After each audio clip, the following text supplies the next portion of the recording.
Kita ini swasembada pangan atau swasembada beras sih? Kasih paham, Mas Dar. Swasembada beras itu benar, dan swasembada pangan juga benar. Oke. Gini mas, sebenarnya pangan itu apa sih? Pangan itu intinya pangan itu adalah karbohidrat dan protein. Ya.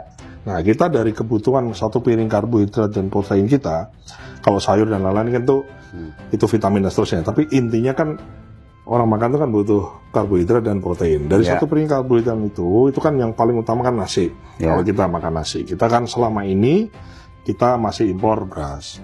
Dan di tahun 2025, tepat setelah Pak Prabowo dilantik, tidak ada impor beras di 2025. Nol.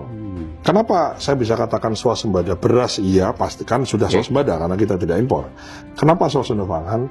Dan kebutuhan protein kita yang swasembada itu nggak hanya beras. Dari kebutuhan pangan ini, misalnya bawang merah swasembada, cabai swasembada, telur swasembada, ayam swasembada. Bawang merah swasembada, cabai swasembada, kemudian telur swasembada, daging ayam swasembada. Kemudian yang tidak itu nggak ada impor lagi, kecuali mungkin pangan ya. Pangannya si ayam misalnya. Pakan ayam kan jagung, kita jagung untuk pakan nggak, udah swasembada juga. Oh, jagung untuk pakan ternak. Untuk pakan ternak itu sudah tidak impor. Sehingga yang kalau dari semua ini yang kelihatan besar, kelihatan masih impor itu adalah susu dan daging sapi. Nah, tapi kan kebutuhan protein ini bisa di-cover dari ayam, telur, dan ikan. Ikan kita juga swasembada. Sehingga kita bisa katakan bahwa dengan beras sekarang ini tidak impor, swasembada beras betul, plus swasembada pangan. Jadi kalau dulu 4 sehat 5 sempurna, ya kalau dulu ya, 5 sempurna kan susu. Mungkin anak sekarang nggak ada yang tahu, Pak Wamen. 4 sehat 5 sempurna, jadi 1 nasi, 2 lauk pauk, 3 sayur, 4 buah, yang kelima susu. Tapi susu enggak kan? Susu 4 sehat disempurnakan susu, jadi sempurnakan gitu. Jadi sempurna.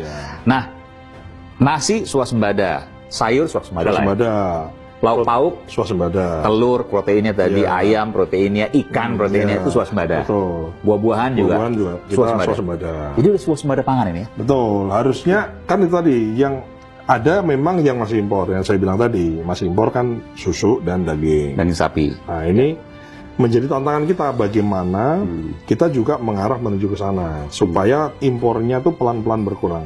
Kenapa? Substitusi impor, Mas Aiman. Kalau masih impor itu kan artinya kita mendatangkan dari luar. Kalau kita bisa produksi dalam negeri, itu kan satu kita jadi swasembada, produksi kita jadi naik, petaninya jadi tambah sejahtera. Jadi sebetulnya artinya kalau masih impor tuh berarti ada opportunity, selama ada will, ada kemauan, bisa diproduksi dalam negeri, maka itu akan menjadi lompatan ekonomi baru. Jadi pertumbuhan baru, jadi PDB baru.